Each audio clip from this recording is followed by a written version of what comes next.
Rupsagar park থেকে চলে আসলাম আমরা কুমিল্লা ময়নামতি। তো কুমিল্লা ময়নামতি বাস স্ট্যান্ডের সাথে একটি বড় রেস্টুরেন্ট বা হোটেল আছে বলতে পারেন। তো এখানে বাংলা চাইনিজ সব কিছুই পাওয়া যায়। তো এখানে সবাই মিলে বসে পড়লাম দুপুরে লাঞ্চ করার জন্য।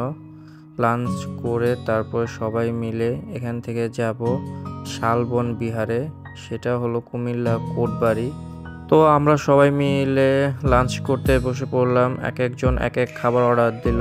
তো খাবারগুলো খুবই মজা ছিল। এখানকার ভর্তা ভাত, তারপরে তরকারিগুলো, মাছের তরকারিগুলো, মাংস অনেক মজার ছিল। তো যে যেটা পারছে সেটাই অর্ডার করছে। খাবারটা খুবই মজার ছিল। আর এখানকার খাবারের সব কিছুর সাথে আলু দেওয়া হয়, সেটা কেন জানি না, কিন্তু ভালোই লাগছে, আনকমন খাবার। তো খাওয়া দাওয়া শেষ করে আমরা বের হয়ে গেলাম কোটবাড়ির উদ্দেশ্যে। তো কোটবাড়ি এখানে চলে আসলাম। তো এটাই হলো শালবন বিহার। তো শালবন বিহারের গেটে এখানে টিকিট কেটে তারপরে ঢুকতে হয় এবং সামনে ময়নামতি জাদুঘর আছে। এবং শালবন বিহারে এখানে বৌদ্ধ ধর্মের লোকেরা থাকতো, তো তাদের এখানে ঐতিহাসিক কিছু নিদর্শন পাওয়া গিয়েছে, সেগুলো জাদুঘরে রাখা আছে।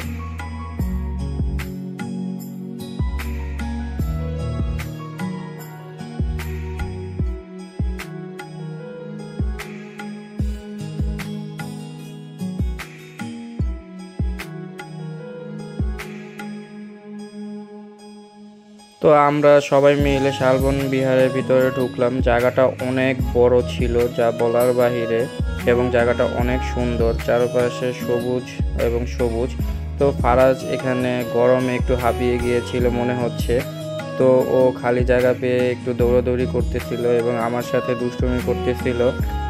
তো সামনে এগিয়ে যেতে হবে, সামনে এগিয়ে গিয়ে চারপাশটা দেখতে হবে এখানে কি কি আছে, এবং প্রাচীন যে ঐতিহাসিক জিনিসগুলো সেগুলো দেখবো আমরা।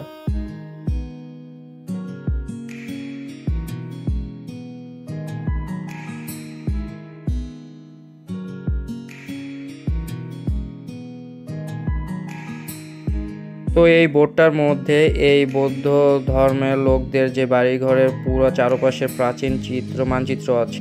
তো ভিতরে ঢুকে পড়লাম। এটা নাকি সম্পূর্ণটা বৌদ্ধ ধর্মের লোকদের বাড়িঘর ছিল মাটির নিচে।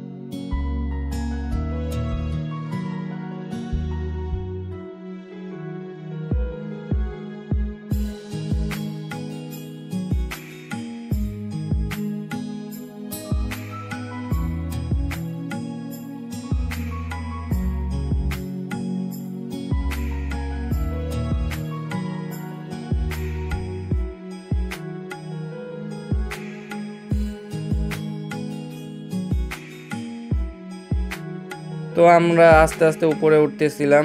তো এখানে প্রায় অনেকগুলোই সিঁড়ি ছিল। তো আমরা এক সাইডে কিছুক্ষণ রেস্ট নিয়েছিলাম, কারণ ভিতর থেকে এত দূর পর্যন্ত হেঁটে আসতে এখানে অনেক সময় লেগে গিয়েছিল এবং প্রচুর পরিমাণে রোদ ছিল এবং অনেক গরম ছিল। তো এই কারণে সবার রোদের মধ্যে হাঁটতে ভালো লাগতেছিল না। তো একটু পর পর সূর্যটা মেঘের মধ্যে ঢাকা পড়ছিল, তো তখন সবাই একটু বের হচ্ছিলাম, এরকম করতেছিলাম। তো উপরে উঠে চারপাশটা দেখতেছি, খুবই সুন্দর, নিজের চোখে না দেখলে সেটা বিশ্বাস করা যাচ্ছে না।